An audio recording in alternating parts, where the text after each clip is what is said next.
राधे राधे दोस्तों, आप सभी का स्वागत है आपके अपने चैनल व्रत पूजन और कहानियाँ में। मैं आज आपको अनंत चतुर्दशी की व्रत कथा सुनाने जा रही हूँ। अगर आपने अभी तक आपके अपने चैनल को सब्सक्राइब नहीं किया है तो अपने चैनल को सब्सक्राइब करें। बोलो अनंत भगवान की जय, विष्णु भगवान की जय। प्राचीन काल में सुमंत नाम का एक नेक तपस्वी ब्राह्मण था।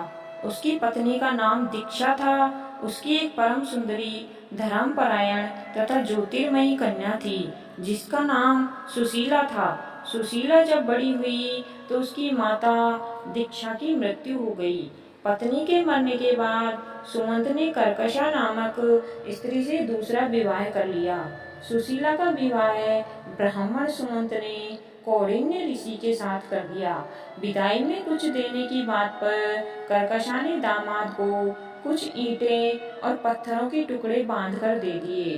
कौंडिन्य ऋषि दुखी हो अपनी पत्नी को लेकर अपने आश्रम की ओर चल दिए, परंतु रास्ते में ही रात हो गई और वे नदी के तट पर संध्या करने लगे।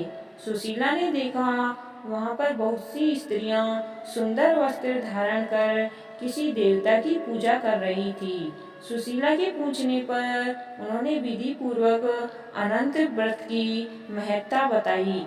सुशीला ने वहीं उस व्रत का अनुष्ठान किया और 14 गांठों वाला डोरा हाथ में बांधकर ऋषि कौंडिन्य के पास आ गई।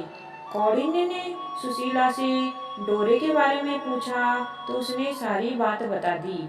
उन्होंने डोरे को तोड़कर अग्नि में डाल दिया। इससे भगवान अनंत जी का अपमान हुआ। परिणाम स्वरूप ऋषि कौंडिन्य दुखी रहने लगे। उनकी सारी संपत्ति नष्ट हो गई। इस दरिद्रता का उन्होंने अपनी पत्नी से कारण पूछा तो सुशीला ने अनंत भगवान का डोरा जलाने की बात कही।